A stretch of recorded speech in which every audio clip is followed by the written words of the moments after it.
Welcome to From Here, where we discuss what it really takes to lead a great life and a great business, one conversation at a time. I'm Vanessa Oake Hogan, broker-owner of Century 21 United Realty. This podcast isn't just about real estate, it's about drive, discipline, and the people behind the success stories, from entrepreneurs and innovators to community leaders. I sit down with people I admire to talk about work ethic, business tactics, decision making, and how they're making impact in their own way. Let's get into it.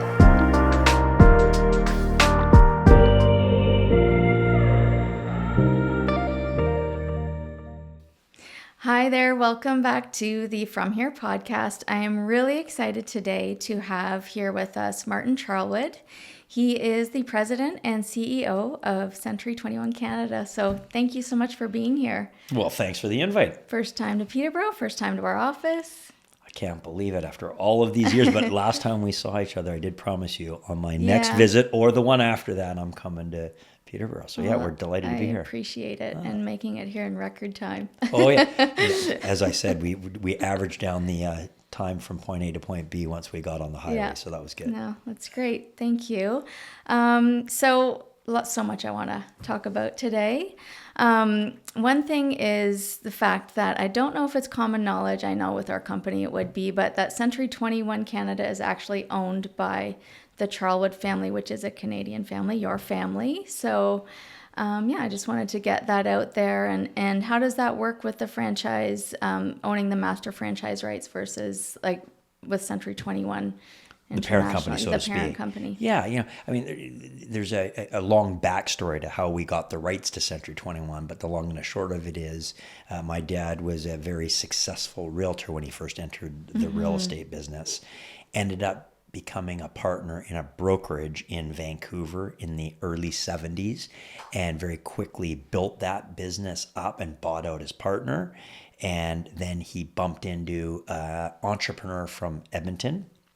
And that entrepreneur had been asking around for a top realtor in Vancouver, and my dad's name was on the top of that list from a lot of people in the city, in the industry at the time.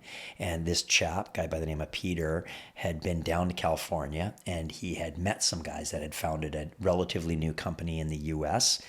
They were expanding, hadn't quite expanded across the US yet. Weird thing is that they had these ugly yellow mustard coats, and the company was called Century 21, and the concept was called franchising. So my dad and Peter went to California, met the founders, liked what they saw, bought the rights as a master franchise to Century 21 for Canada, and then came to Canada and began to embark upon the effort of introducing this brand to this country and expanding it. Lots of great side stories in that, but suffice it to say, my family bought the rights to Century 21 along with that partner back in 1975. Operations started in 1976. We're an independent master franchisor. So we own the rights to the brand for Canada. We operate under some guidelines and graphic standards that we need to mostly branding. Abide to, mostly branding, and we need to make sure that we pay our bills on time. Other than that, we operate the brand of Century 21 in Canada. In 1989, we bought out that original partner, Peter, and my family has been the owners of the Century 21 master franchise for Canada ever since.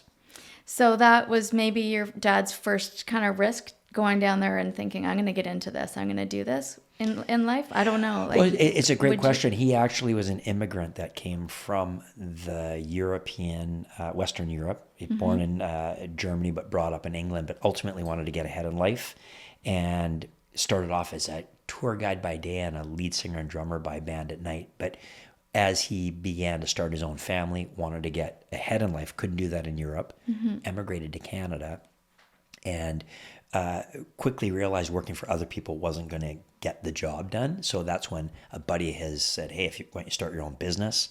And my dad kind of said, well, that's fine. I'm barely making rent here. I've got already one kid and a new one just on the way. I can't start my own business. The guy said, why don't you write your real estate license You don't buy people's houses and sell them. You get to sell someone's house, and you get this nifty little thing called a commission. So my dad says, "Oh, interesting."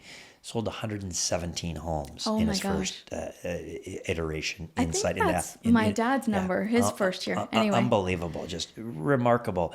And so I would argue that was his first risk-taking maneuver. Yeah. He left the payroll he was working in the airlines at the time, so he was in the travel business when he did that. Right. Wrote his real estate license, and that was the first time he went independent. In that first year, he made 5 times what he made in the previous Incredible. year. Yeah, so that really was the first step. The second step was buying into the brokerage. Yeah. And then the third step was actually buying the rights to Century 21.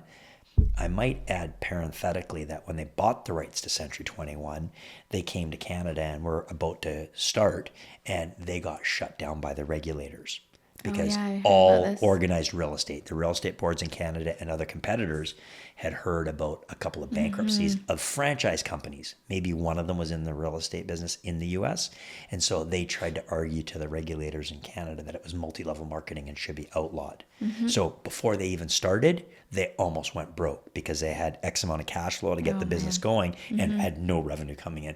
Ultimately, they prevailed in the courts. And then after some really hard work in those first 12 months in, introducing the brand, it caught wind, and as they say, the rest is history. And the interesting thing is that was the first franchise for real estate in Canada, was it not? Absolutely. I think you heard my dad speak at chairman circles or on convention from the stage.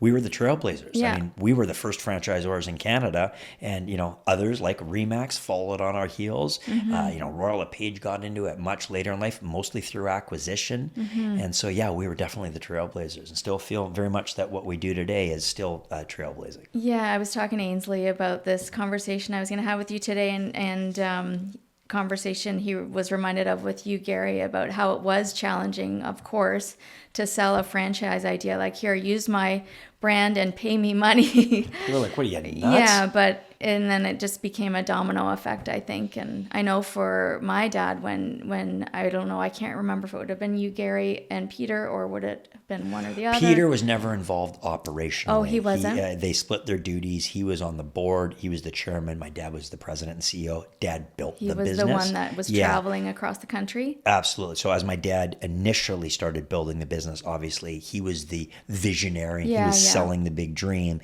As he started to add team members, they would go out and set up the opportunity. And then my dad would, quote unquote, future people, meaning he would sell them the future. Hey, listen, you're on your own right now. I know you might be Smith Realty, but here's why you might want to consider becoming Century 21 Smith Realty. Because if, 1 + 1 = 2, but in our books, 1 + 1 can equal 5. Because if we're all banding together and working together to build a brand, we can actually, all of us, push on one wall and knock down anything in our way. And so very, very methodically and province by province, they made their way from Western Canada, where we were headquartered, then into Alberta, then into the prairies, and then finally attacked the motherlode, of course, the economic engine of Canada, that being Ontario. And very, very soon after they started, like within the first 5 years, we were one of the most venerable brands in the country. Incredible. And then it wasn't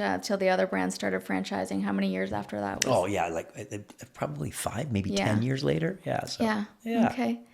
And Uniglobe, another fact that I think maybe a lot of people don't know about the Charlwood family, just, common knowledge. Yeah, well, so interestingly enough, as I mentioned earlier, my dad is a European immigrant. He was a lead singer and drummer and lead singer by night in the Austrian and Swiss Alps, where he met my mom, my mom's from Vienna, Austria. My dad's born in a little town called Schörning in Germany, near the old East German, West German border.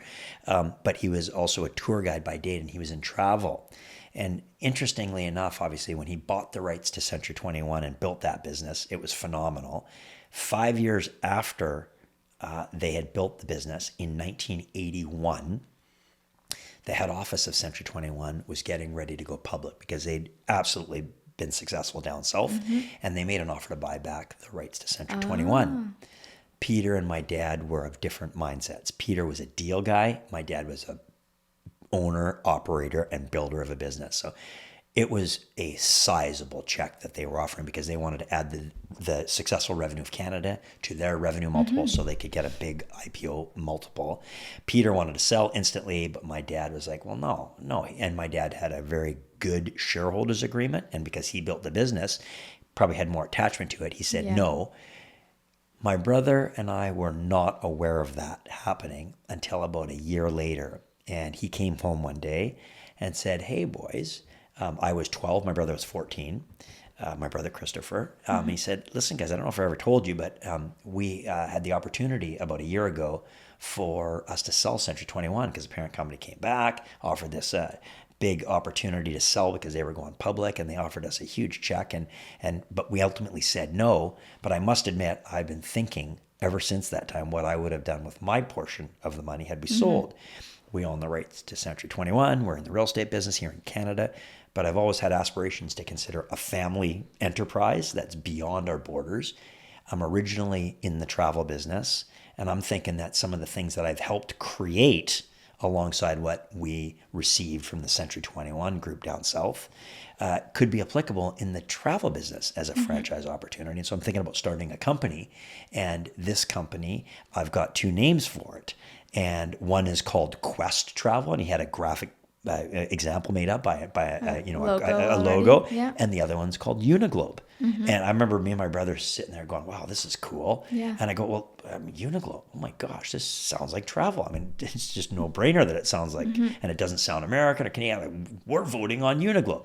I like to pretend that we had the deciding vote, but of course, Dad, we launched Uniglobe, and I will say from that point forward, that's kind of when I knew what my destiny was going to be in terms of being involved in the family business. You knew you wanted to be involved with Uniglobe. Absolutely. Well, let's say first I knew I wanted to be in family business, and my dad never pushed that, but I knew the doors were open and it was wonderful. But I loved the concept of travel, and so for the first 25 years of my career, I started as a franchisee at Uniglobe, took over the operations of a money-losing franchise with my brother while we were in university.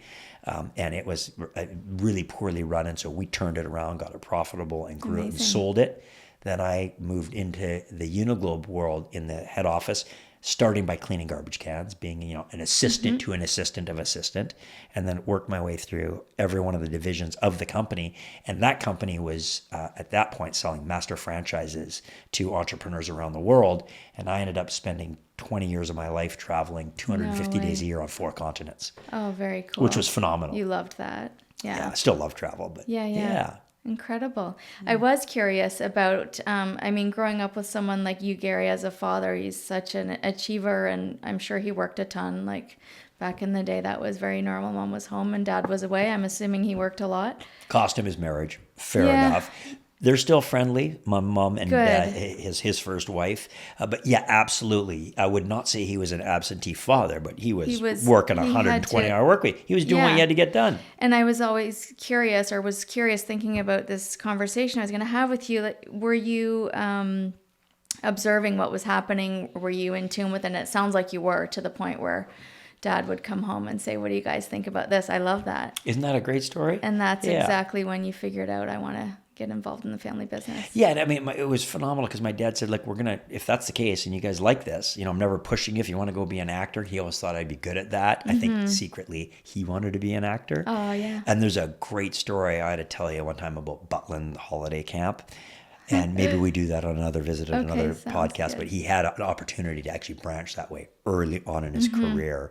But having said that, he said, look, my doors are always open if you want to, come to management meetings and sit as a fly on the wall in the back. When you were younger? When we were 12, 13, 14 years old. So that was phenomenal. On our 21st birthday, he invited us to become partners in the family business. So since I was 21, I've been a partner in the business. And it's just been absolutely phenomenal what we've been able to kind of work together on. And obviously, in those early days, after we met, we bought Peter Thomas out. in 1989. In 1990, I became a director on the board of Century 21 Canada, as did my brother. And then about 12, 13 years ago, when our very good friend and great general Don Lobby decided to retire, instead of us going outside the company, we decided it would be good for a family member to step in for a period of time to get a good lay of the land. And so that's when I got really directly involved, 2015, in being on the senior management side of Century 21 Canada when I took the role of being president and CEO. And were there a lot of changes you wanted to make when you stepped into that role? Like when you saw, the operation, and like, what was your role at that point? Yeah, I would argue that I had been an executive director of the board by that point, because Don had already made mention that at some point he was going to retire. And so for the last 5 years of his role as the president and chief operating officer of C21, I spent a fair amount of time on the road with him. I would come out to the awards events. I would see you at those, et cetera. And so, but it was more like a quarterly involvement that I would be involved in. But when I first arrived, Don left a really decent and well-oiled machine in his wake, so to speak. So it wasn't instantly that we needed to make changes. But as you, I think, know as a second generation Century 21 yourself, and me too, there's just so many great opportunities that we've been excited to explore and to further. And I think it was a gradual change that we made along the way, and we continue to make changes and tweak with the team that we've got today and all that kind of stuff. So I think there weren't any monolithic changes that we wanted to make, but the point is we just wanted to further the endeavor and make sure that we continue developing the brand, and I think we've done a good job of that thus far. And so that was about 10 years ago, 11 2015, years ago? I think, was about when I came in, yes. Yeah, so there have been a lot of changes in our industry since then. What are you seeing for the future of our industry as far as, the AI, the tech, the merger that just happened, was announced yesterday that may happen if everything comes together with Compass and... anywhere. Those are a lot of topics, and we could spend 20 minutes or an hour talking about each one of them. I think let's start with the technology piece. So yes, many changes have taken place in this industry and will continue to take place.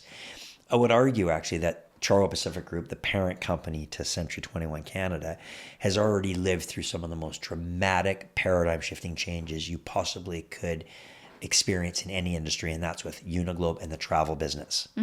In the mid-90s, when the internet first came into public domain and use, immediately everyone said, buggy whip business, travel agents are going to be gone because airlines are going to go direct, hotels are going to go direct, everyone's just going to shop what they called travel porn at the time, right? People like looking at pretty pictures, et cetera, et cetera.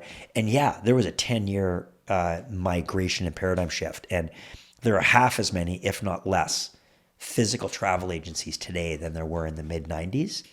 But the parenthetical observation is that those that are remaining do 3 times the sales volume that the ones that are no longer there did.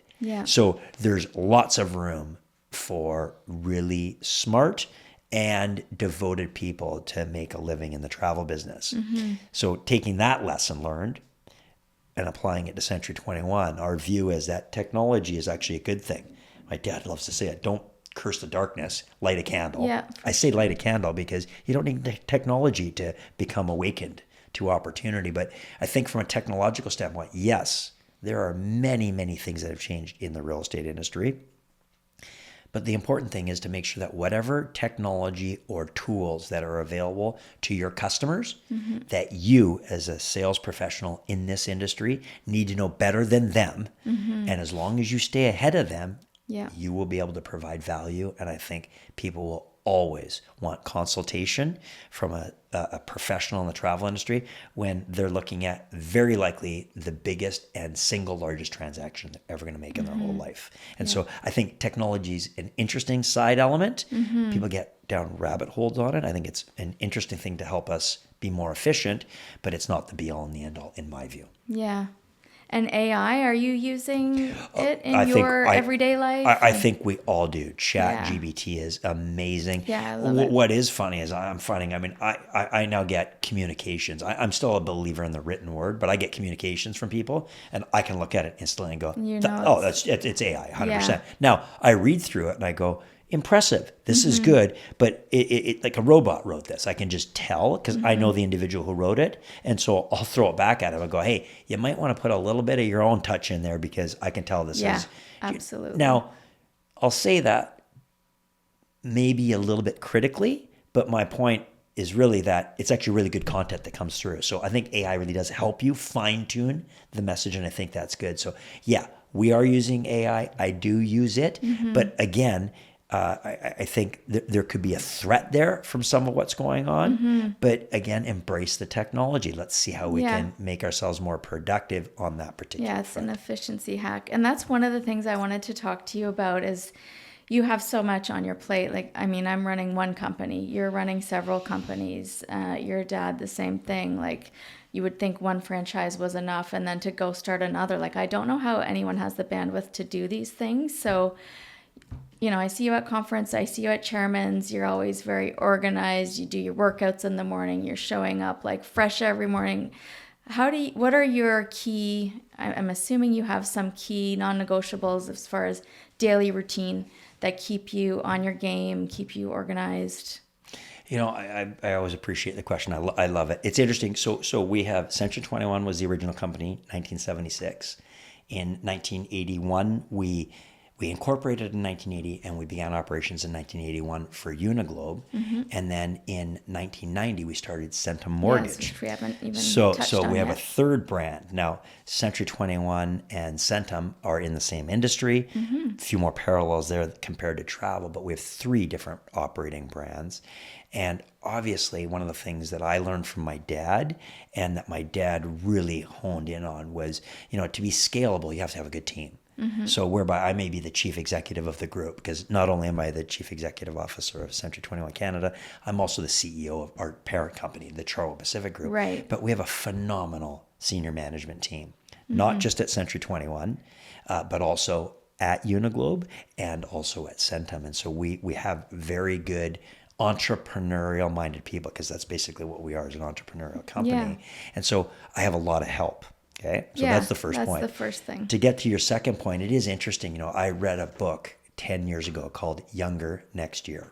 Oh, And it's a great book. And if you've not read it, grab a copy of it. But yeah, in the early days, in my early 20s, my dad, my brother, and I, we ran the New York City Marathon together. Oh, that's so cool. Yeah, I've also run the Vancouver Marathon. I did that in my early 20s just because I wanted to know that I could do it. I still run occasionally now, but I'm not as much of a runner as I was back then. But daily exercise is crucial. So non-negotiables, like you and I talked about. I weigh today what I weighed when I graduated university. Yeah, good and for you. I didn't always weigh that. I did get heavier. But about 10 years ago when I read this book, I thought, we can do this and I can do this. So I am dedicated 5 days a week. I'm either riding a bike for 20 kilometers first thing in the morning and then nice. doing an hour workout. I hired a personal trainer. Okay. So I'm all over that, and I'm very dedicated to doing something very active at least 5 days a week. And I do that when I'm on the road or when I'm at home. So that's kind of my non-negotiable. And is it an early morning start for you? Yeah, I'm an early morning start. It's funny. I'm finding, that these days, I just wake up naturally, like at 5:45, 6 o'clock, and tail's wagging, foot's a chomping, and ready to go. So yeah, I'm out.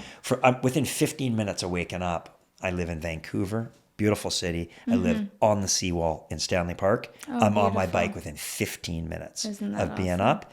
A coffee in my hand, an Americano, and I'm riding my bike for 90 minutes With your coffee. with my coffee. Oh, that sounds lovely. Love it. On a seawall, not a lot of hills, no traffic, and yeah. not many people on the road. But yeah. Yeah. No meditation, no extra. Maybe I'll get to that one day. I'm not. Yeah. That's not where my head is at. I'm pretty good at sort of staying calm, cool, and collected. Yeah, you seem like it. And so how do you divide up your time between the companies? Yeah, we do, as I said earlier, have a very good management team. Obviously, the real estate portfolio takes up the lion's share of what's going on. also travel, through the COVID era was not a very easy business to be in. Yeah. And so we are now looking at some opportunities in the travel business. So that might take a little bit more effort and some more resources and people to add to that team going forward, because we see some great opportunity there. But yeah, I would say 2/3 of my time, 3/4 of my time is on the real estate side of the business. And it's still a super important part of the economic engine of Canada. And we love the business. So that's kind of how I spend my time. Yeah. Travel. You've given me some tips in the past as far as great places to go. What's your favorite place to go to? Oh, it's so fun to talk about travel. I think last time I did the math, I think I've been to 114 countries now. Wow. And many of them I have been to multiple times. Yeah. Not just through the airport. There's just so many great experiences. And, normally I ask the question, well, we need to slice and dice. Are we talking about an urban center? Are we talking about adventure travel? Yeah. Are we talking, the arts, et cetera? What's your go-to? Well, so in the end, when I ultimately boil it down, where's the coolest place I've ever been? The first time I went to Africa. Oh, yeah. And we opened up a Uniqlo Master franchise down in South Africa. I took my mom with me on that trip. And she'd never been to a business experience with me before. She'd never seen me speak publicly. Oh, nice. And so we went down there, and then we went on safari. Yeah. And we were in northwestern South Africa. And it touched my soul. And what you learn when you go to Africa, it's never a matter of if you're going back. It's simply a matter of when you're going back. And I've been back like 5 times since. Yeah. And so I love Africa. I could give you another 10 or 15 answers because there's so many great places. But generally speaking, if I've not been there, my tail still wags. I'm excited to go. Okay, we didn't touch on the Compass acquisition of So great. So Anywhere. Compass is a very large competitor down in the U.S. They have very big private equity backing. They have a slant of a tech play in the real estate space and have used that to their advantage for the last 5+ years to make some heavy acquisitions in the U.S., primarily buying company-owned stores and rolling them up, and more recently buying teams and rolling them up into Compass. They have yet to darken our doorstep here in Canada. They haven't really gone internationally. And Realogy, which is the predecessor name to the company that currently owns the rights to Century 21, the parent company is called Anywhere. Anywhere is a monolith. I mean, it's 10 times bigger than Compass in terms of revenue, in terms of profit, unfortunately also in terms of debt. And so what happened here is a little bit that the minnow has swallowed the whale. Now, some people would argue the whale's antiquated and, Realogy's, Anywhere is, an older company and it needs new ownership and new leadership. We remain cautiously optimistic that this could be good for us. We think that the Century 21 brand is one of those legacy brands that I think is such an iconic and well-recognized brand, not just in Canada by all the hard work you guys have done here in Peterborough, as well as what we've helped foster across the rest of Canada, but also internationally. But it hasn't had a lot of attention from its parent company for a while. And we believe that there's such a pent-up, untapped into value in this brand, similar to a brand like Adidas or Audi, which were unbelievably great companies that suffered sort of lows and then were resurrected and hit highs beyond anyone's imagination. It would be great if Compass saw that opportunity here and started to actually invest some money and pushing this brand forward. So we remain cautiously optimistic that Compass will finally see that. But regardless of what Compass does with this and the other 6 or 8 companies they've bought, because Anywhere, not only do they own Century 21 internationally, they also own Coldwell Banker. They own Better Homes and Gardens. They own Sotheby's and a couple of other brands there. It's really irrelevant what they do down there because my family and what we do together here in Canada is isolated from what they do, and we will continue to be successful regardless. But it would be nice to get some knock-on positive effects if they see that opportunity like we do. Never a dull moment, is there? Never a dull moment. In our industry. Yeah. Yeah. Well, I think we're out of time, but really appreciate it. and appreciate your family always supporting ours, and that tie back to Dad with you, Gary, and and to your dad, Carl. I mean, we were just talking about that. He would have been 80 on Friday. He would have been 80 on Friday. Unbelievable. Yeah. And you know, when my dad, you and I've joked about this so often. I mean, there's some of the original total legends. Your Absolutely. dad, my dad, and a half a dozen guys. Yeah. And it's just awesome that I finally made it to Peterborough and get to see part of the legacy that he created. And of course, what you've done in taking it from where he handed it off to you, and the great things that you've done since with it. So thank you. Great to be here. I'm excited to give you a tour now. Awesome. Okay, thanks a lot.